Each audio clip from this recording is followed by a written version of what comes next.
Nobody in Yazoo City talked about the witch unless they had to.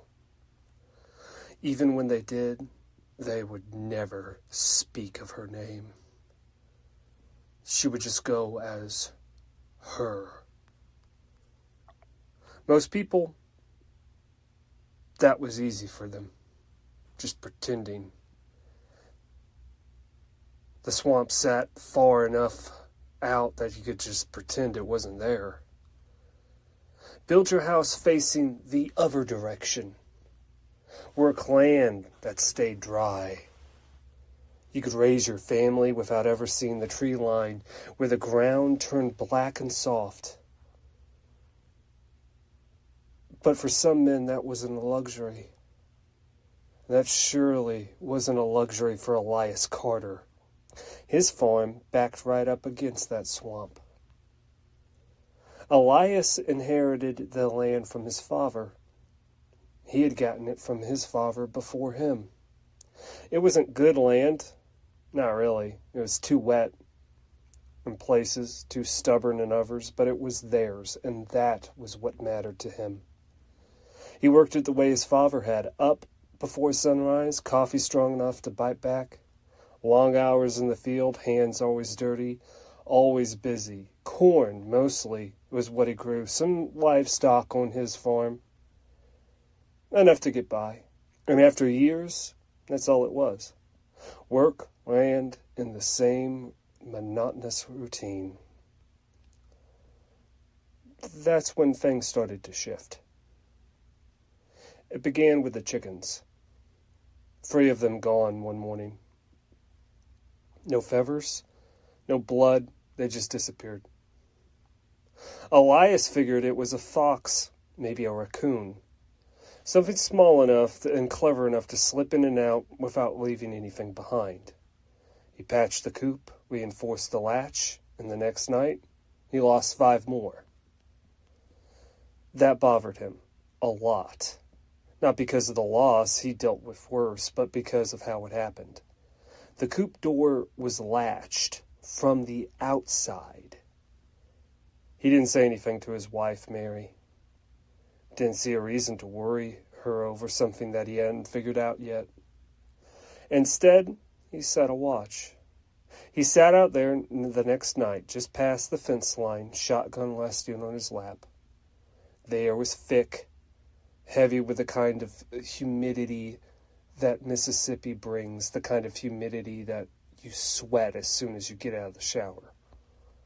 The swamp loomed behind the far edge of the property. It was dark and still. Nothing moved for hours.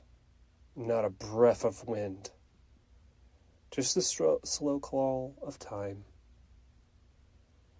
Then the chickens went quietly.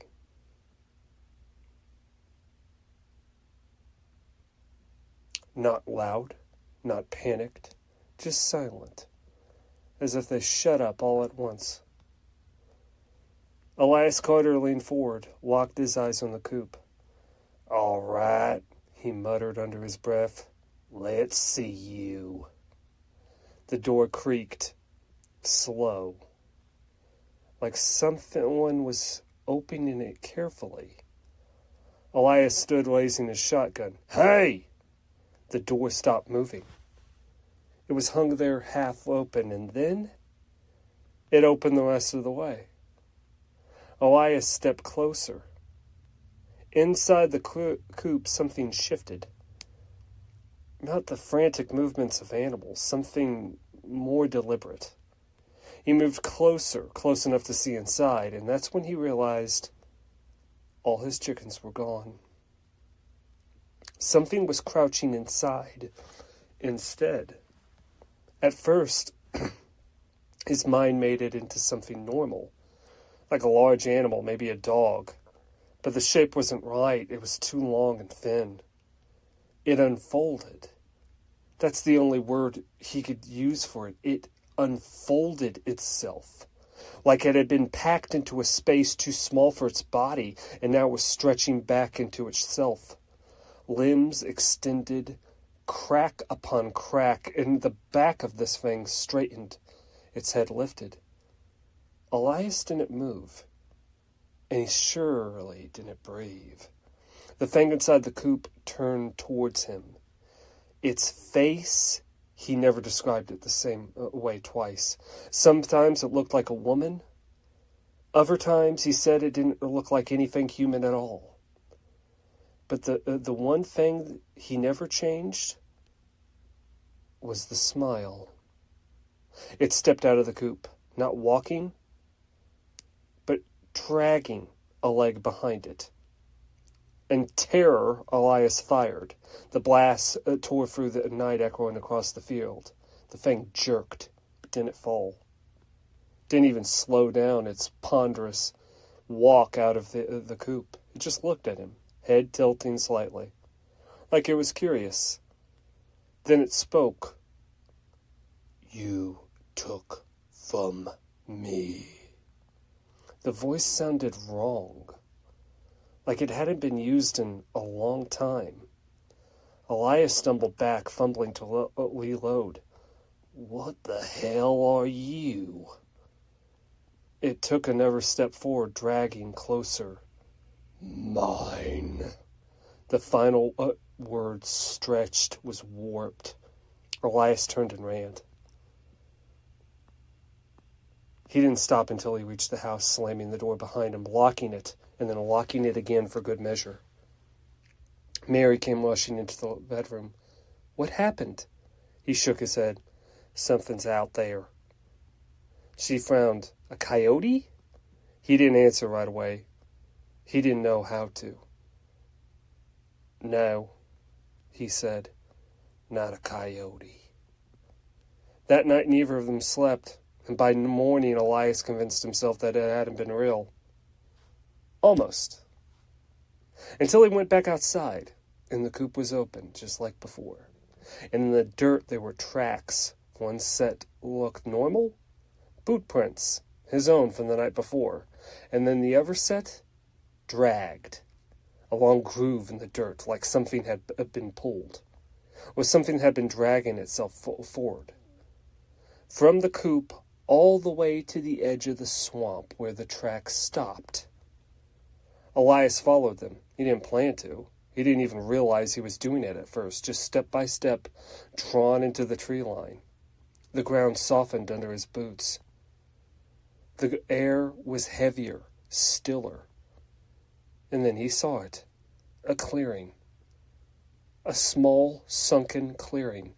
In the center, one grave. No name and no marker. Just chains. Thick iron chains wrapped tight around the earth. Stalked deep into the ground like something had been meant to stay buried. Elias stared for a long time. Didn't need anyone to explain it. He didn't need a story. He understood, and that night something came to his house. Not loud, not crashing, not dragging, slow. Across the dirt, up the steps. Elias sat in his kitchen table, shotgun in hand, waiting. The sound stopped at the door, and then a soft knock. 3 times. Mary gripped his arm. "Don't," she whispered. Another knock. And then the voice. "You took from me." Elias swallowed hard. He tightened his grip on his shotgun. "What do you want?" he called out. Silence. Then, "Yours." The wood of the door creaked, and something on the other side began to push. He raised his shotgun, heart pounding, because deep down he knew this wasn't about the chickens, and it wasn't about the land. The swamp had finally reached out, and it wasn't going to stop at the fence.